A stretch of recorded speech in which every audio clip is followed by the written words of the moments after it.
All right. Welcome, everyone, to this exciting panel here at Paris Blockchain Week. My name is David Wachsman, and my firm Wachsman is the largest communications firm worldwide focusing on this sector. We're proud partners of Paris Blockchain Week and have been for some time. It is exciting to be here, unfortunately, virtually this year. Today, I'm joined by some extraordinary and esteemed panelists. I've got Charlie Meraud of Woorton, Pietro Grassano of Algorand, Bernard Louis Roques of Truffle Capital, and Imre Fazekas, who's co-founder of two remarkable companies, including Elevate Technologies. Gentlemen, we're going to start with a little round of introductions. I'd love to learn a little bit about each of you. Let's keep it quick, and then we'll go right into questions. So Charlie, tell us a little bit about Woorton. Hi, David. Thanks for the presentation. So I'm running Woorton, a market-making firm based out of Paris. We traded billions of Bitcoin in 2020 and provides hundreds of family offices and asset management firms in 2020 as well for their BTC purchase and sellings. And that's it. Let's keep it quick. Okay, Pietro. Pietro Grassano. I take care of business solutions in Europe for Algorand blockchain protocol. Algorand has been founded by Professor Silvio Vicali, Turing Award winner, MIT teacher since 1983. We do blockchain. Okay, well, we're going to dig a little bit into your background and a follow-up question. Bernard Louis, let's hear a little bit about Truffle Capital and yourself. Yes, myself first, I started as a trader on bond markets. Then I was an entrepreneur and I had my robotics company. I sold and co-founded Truffle Capital. What we're doing is funding disruptive companies in fintech and insurtech based on deep technology. And of course, blockchain is part of the scheme. Excellent. And Imre, tell us a little bit about your companies.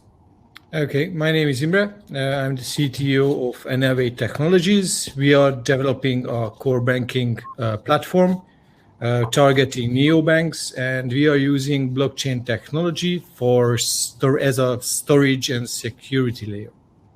Very interesting. We're certainly going to dig into that because this conversation is all about how essentially the finance world is accepting or not accepting blockchain technology. And there's a number of ways to slice this. Pietro, let's dig into your background a little bit first. Before you joined Algorand, you were in, let's call it very traditional finance. I know you don't like to call it Wall Street as you were based in Paris, but tell us a little bit about what you've done before, because I think people need to have an understanding of kind of how the finance world, the traditional finance world, views blockchain and crypto. Absolutely. So in the previous 20 years, I've been working in the asset management industry. So essentially in the mutual fund industry in Europe. That's why I don't say Wall Street, right? It was Italy, France, Greece.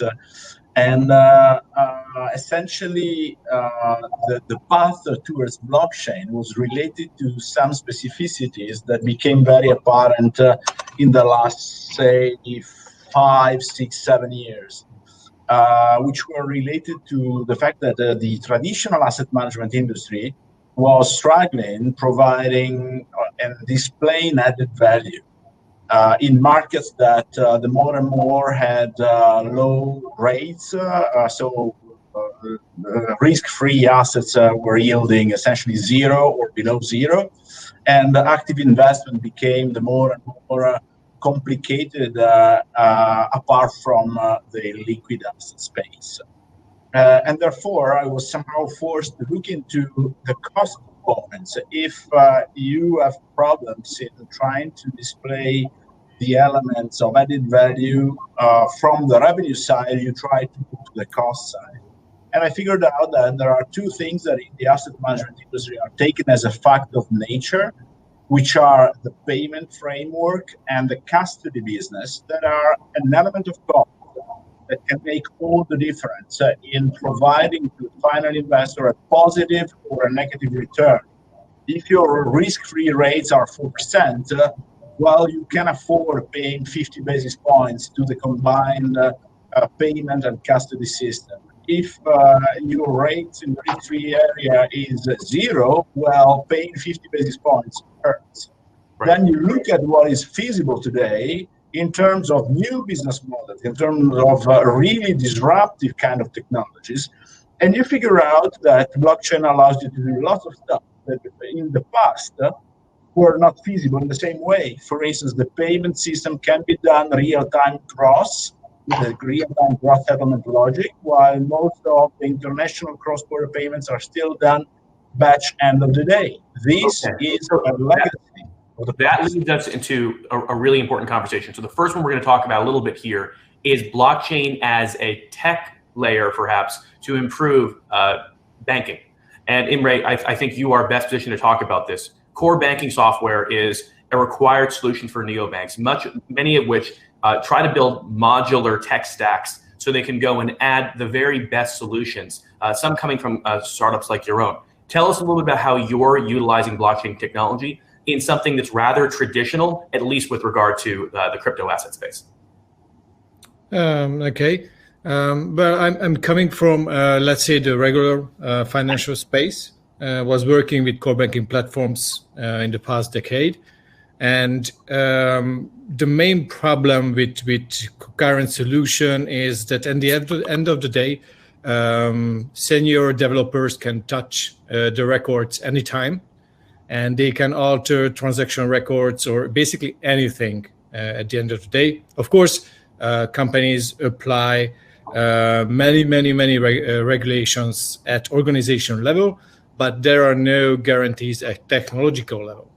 And blockchain is an awesome technology to ensure securities and securities for storage layer. So it ensures that developers or any kind of person cannot alter the records in the database. Transactions, balances, anything. When you find that immutable technology, or component, I should say, of blockchain technology is of value, even to traditional core banking services, is that correct? Yes, that's the statement. Because to make the ledger or any kind of financial booking or accounting immutable is very hard to achieve. And at the moment, blockchain is probably the best option to have. So that leads us to Bernard Louis. So Truffle Capital, let's talk a little bit about that. I want to make sure that the audience has an understanding of the range of investments you make. First, overall, how much AUM do you have today, more or less? That is to say, how many investments have you made? Essentially, what's the size of your book? Okay, so we have $1.5 billion under management, assets under management. Of course, not all of it is in blockchain. We've made for the past since 2003, so we have a long history and long track record. We've made 100 investments and 15 IPOs and about 25 exits. Of course, our focus on fintech and insurtech is more recent. It dates back to 2014 because that's when deregulation combined with new technologies such as blockchain that was becoming widespread, and also artificial intelligence came into the play.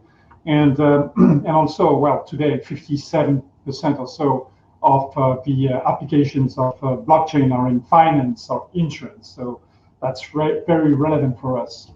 Good. So you're a very much in many ways a traditional VC. You've pivoted to using blockchain as a part of real world revenue driving solutions. I think this is very important to note. In previous conversations, we've discussed how you like blockchain for insurtech. Can you tell us a little bit about why that's the case and how you see blockchain and DLT applied? Yes, of course. We see a number of use cases, and that's where we start from.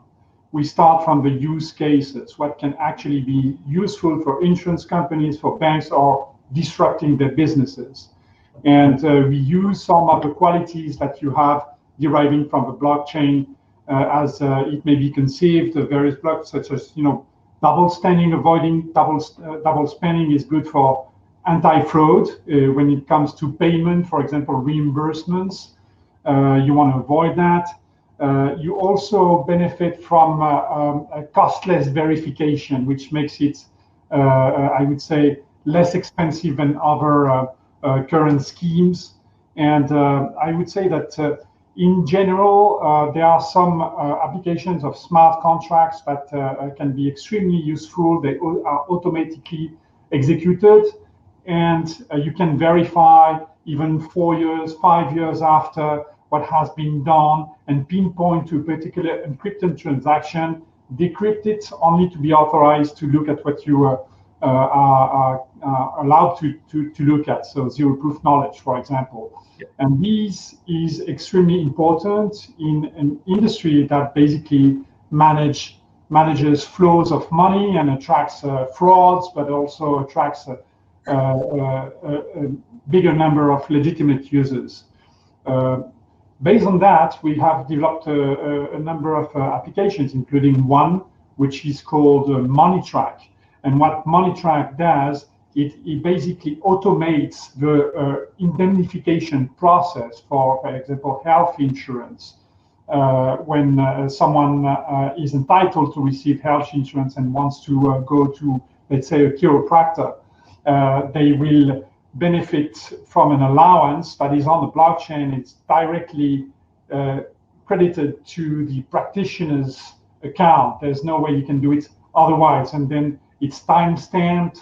It is engraved in the blockchain so that you can't alter it.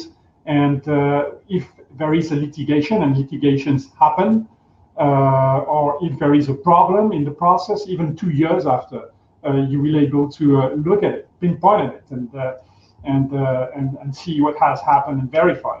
That sounds to me like on the cost side, as Pietro was talking about earlier, that is a significant savings if you can go and reduce fraud, if you can increase the speed on the I say service side of which people are able to actually receive claims, right, or returns for their claims. What a remarkable tech. Do you see this? So first, when is MoneyTrack going to be live? That's first. Second, are you building this on private or public chains? Well, so you have several questions. It's already live, but it's not made public with 2 insurance companies that have different use cases, and they're running that now. Of course, the number of users is not as big as it will be in a year from now. The good thing about that is the cost, the verification process is costless, but also the network is costless. Your second question is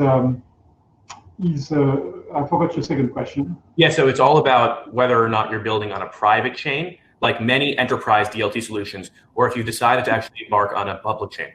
Okay, it now starts as a private chain in the sense that basically you don't know which insurance company is working on it, and I know it, but I won't tell it. So it's private, but it's designed to become public in the future because it is designed as a public work chain, and when it expands internationally, for example, we go to Asia, so I can open it, and it's going to be open, and the network effect will be bigger because security will be enhanced. But for now, we can call it a private blockchain in the sense that only a limited number of parties are aware of what's going on. Excellent. Pietro, just to kind of finally with you when it comes to this specific discussion, Algorand has been known to be, I guess, engaging with many types of businesses, some in the crypto space, some really well-known partnerships, and some in the enterprise space. How are you seeing financial firms or financial services firms embracing your technology? Listen, it's interesting because you can see a sort of tri-party distinction in the market, right? So you can see startup companies, you can see even governmental regulatory kind of interests. The central banks are a good example. And then you see the traditional finance. The traditional finance stands with a certain attention, but a little bit behind the other two, that for one reason, which is the regulatory interest on something new, or another reason, which is the the potential of disruption of new business models and therefore the ability to capture revenue streams are a bit more advanced. And the traditional finance worlds remain a little bit stuck in what has been the layer of habits and traditions, if you want, that has been layering throughout the last 20, 30 years. There are notable exceptions here. Some of them, for instance, come from the insurance world. There are insurance, as Bernardo was mentioning, use cases which are pretty interesting. I would say that it's very easy to quote Steve Jobs and saying, I prefer to be myself, disrupting my own business. It's much more difficult to do it. Therefore, I sympathize also with those that tend to be a bit more conservative. This is a real disruptive kind of infrastructure. It's a change of paradigm. So it's pretty normal that it's not just about cost savings. It's about new business models. It's about new revenue streams. And let's talk about that in a minute, because I want to talk about new asset classes in just a moment. And Charlie, speaking of which, you are one of the leading players on Earth, and certainly one of the leading players in Europe as well, in market making, in providing liquidity solutions for crypto assets.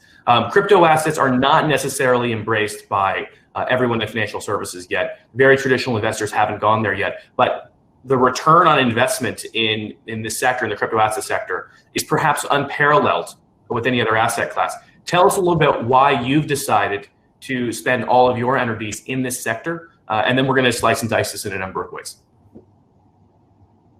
Oh, you're on mute, Charlie. Thank you. To attack the topic is like how tech companies challenge the financial status quo. When we started 3 years ago talking with those financial incumbents, even for the ones that were attracted by the assets, even for the ones that were curious, they had no idea of how to invest, why to invest, and the technology behind it was too much of complicated for them, for the custody, for understanding how exchanges are working. So all of the tech companies that have been building this ecosystem, starting from the custodial technology solution to the brokerage companies that are now showing them pricing, with the exchange that are challenging the traditional exchange. We've built something that actually makes them change their mind, and as of now, we can just count how many traditional players decided to come into this asset class. It started with Twitter, with MicroStrategy, with PayPal. All of these players, I think 3 years ago, they could not, even if they wanted to, do anything with Bitcoin. And as of today, thanks to how tech companies challenge them, they are able to do it. Answer your question as a market maker, we are just a piece of the puzzle that allows them to move into the crypto area. We are just providing the liquidity infrastructure, while a lot of other companies are providing them all of the rest that allow them to invest and to build products on top of this amazing technology. PayPal is a very good example because they're just an on-ramp fiat liquidity for their retail customers, which sounds very simple. When your PayPal giving access to Bitcoin sounds very simple, but there are so many companies helping them to do so that I think we've proved that those tech companies challenge this financial status quo, and that's why we moved into it. We wanted to be part of it, and I think we managed to do it by catching a very fair amount of the euro volume market share. And you've told me that about 90% of your volume at this point is in Bitcoin. Is that true? Yeah, I mean, that's not by choice. As a market maker, you don't necessarily have to be long Bitcoin to market make Bitcoin. I mean, we could be market neutral or even shorting the Bitcoin. So we're more like, taking what the market is trading and actually making pricing for what the market is taking. And the result is, our volume are mainly BTC because those players that are moving into it are starting with Bitcoin.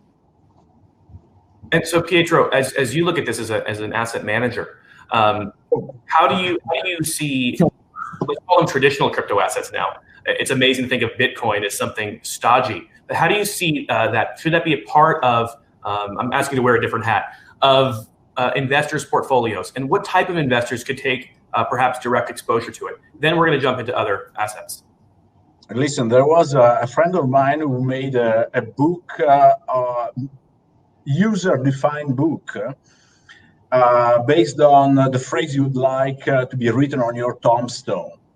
And my one was a past performance is not representative of future performance. That's what I would like to see in my tombstone, right? Yep. And that's exactly what I will answer to you here now. I think that to be a bit more serious, the crypto market needs to mature, has a volatility which is not consistent with the appetite of most private investors. And you don't want, let me say, the savings of an elderly person to be invested in something that it becomes too volatile. At the same time, you would ask yourself, where you would invest the money of a young person that is starting to save for his own pension, right? And with that, I would have a bit more doubts. What I think is that we have to look at the infrastructure as a new foundation for value exchange, and therefore start to be a bit more professional in the way we assess risk, accompanying regulation that tries to mitigate that risk with processes. Normally, regulators come to you and ask, okay, how do you mitigate the risk that you have via segregation of duties, via the write-up of your processes in a very structured manner. That's what we should do in order to get to a situation where these asset classes become mainstream asset classes. It's going to happen. So, Bernard Louis, you've not taken from your fund direct exposure to crypto assets, at least in our previous conversations, but you certainly are investing in blockchain technology. However, many of your, maybe tell us a little bit about what your LPs, what type of risk they'd be willing to take on one. And then the other question I'd have for you is, do you personally perhaps have any exposure to the crypto asset space? Okay, so regarding my LPs, because we are in fintech and insurtech, some of them are family offices, but some of them, and many of them, are financial institutions because they like it, what we do. Basically, it's not just for the profits that they are expecting from private equity, but it's also because they take an interest in what we're doing, which is disrupting finance. So we have a very close relationship. With regards to what we do in crypto, we don't invest in crypto as a fund because the fund is not meant or designed to invest in crypto. It invests in stocks, in shares of companies that can be involved with cryptos. However, we are fascinated, I would say, by the white papers that are underlying the cryptos, for example, even Bitcoin. So this is fascinating what's behind it, but we're not investing in crypto per se. Our LPs, most of them are very traditional. They would not typically invest in cryptos. However, because it's such a big trend now, we can see popping up here and there in one after the other, business units or small teams that are part of a big institutions that are dedicating resources, the classic financial resources, financial analyst, trader, and so on, to cryptos. So they're making inroad. So I'm not saying it's massive, but it's starting. And of course, this is becoming some kind of asset class, and it's a store of value basically for many of the cryptos, as is one of the characteristics of a currency. So it's not a means of exchange, but it's the store of value. And with regards to my personal situation, yes, I have invested in cryptos for a while. It's been a while since I have not reinvested. I would say I've started 4 years ago, 5 years ago, and I will stick to it, and I will certainly not sell my assets. I like it, and there's no conflict of interest between these cryptos and what I'm doing as a VC. Okay, so we've got a hodler here. Very interesting. Imre, your customers are very often these neobanks. Many of them are trying to embrace crypto, perhaps as a way to differentiate themselves from their peers or their perceived peers. Are you helping them, some of these organizations, with crypto acceptance? Have you noticed an appetite for that? Oh, yes. Well, I would differentiate the digital currency from cryptocurrencies.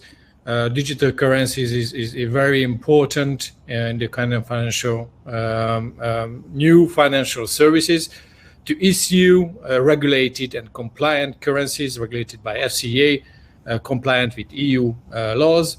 About cryptocurrencies, of course, from the, let's say, the traditional financial world, it's a tricky road to take. But our clients definitely have an intention to investigate it. Of course, our role is to help them to account the transactions using basically any kind of assets manageable in digital way, even with cryptocurrencies. But our main focus, I believe, is the digital currencies only. Public blockchain world is a little bit beyond our reach at the moment. Okay, understood. Charlie, are you noticing, some of your customers are exchanges. Are you seeing any new types of customers, new sectors, maybe traditional financial services firms who are trying to use you as a partner? Well, as we can see with Bernard Louis, and I think listening to him is a very good illustration of our ecosystem in Europe. The huge institutionals need some time. So maybe, David, I will invite you next year for PBWS 2021, and we will have Bernard saying that he finally bought it, but not for this year. So I think we've seen, yes, some institutions, but I would say lower one, like smaller family offices, maybe more agile in terms of regulatory obligation, So the ones that have like financial institutions or huge institutionals as LPs didn't make the move in Europe, but smaller ones did. So we have been onboarded a lot of family offices, a lot of high net worth individual, and finally some, like I would say, treasury managers from very different kind of companies. For instance, like commodities boutique firms that place a bit of their cash into crypto assets.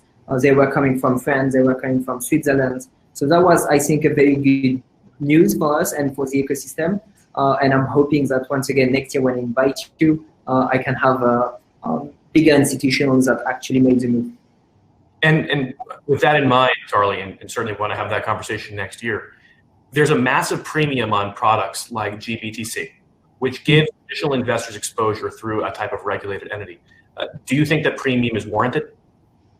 Yeah, I mean, it's you have to pay for having the facility to include these assets into your balance sheet, and that's what happened with Grayscale. It has been amazing, the inflows that we've been seeing thanks to them.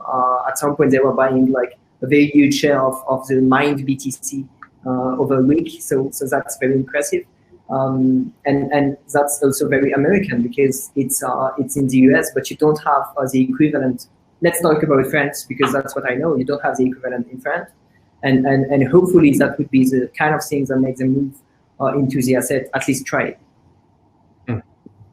So Pietro, we've talked a little about, let's call it this traditional crypto asset class, but there are new types of assets that are being put together on Algorand and on other chains, perhaps totally new sectors. Like for instance, data itself, user data, is something that can be packaged and effectively, if not securitized, and tokenized. Can you tell us a little bit about this phenomenon? Yeah, I think it's an interesting thing in the sense that we are already essentially selling out our data daily through platforms, right? Social network platforms or any other kind of platforms where, in order to have the functionality that comes with the platform, we tick the box, okay, the data is yours, go and sell it. There are new business models that are arising.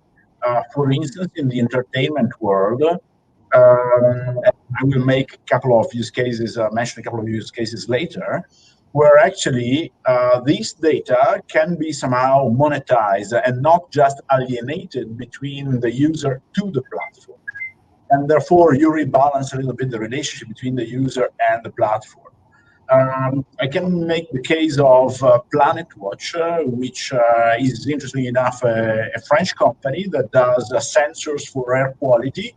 Those sensors essentially are brought, they are fixed mobile wearable sensors, and they take measurements of PM10, PM2.5, PM1, volatile organic compound, giving you a sense of the quality of the air you are living into.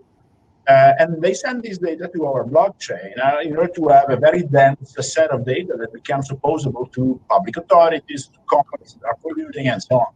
And they are remunerated by Planet Watch because they are giving out this data via a token. And this token becomes a utility token in their own ecosystem. Well, this becomes an asset class in itself, right? And can lead to situations where this alienation of our data to the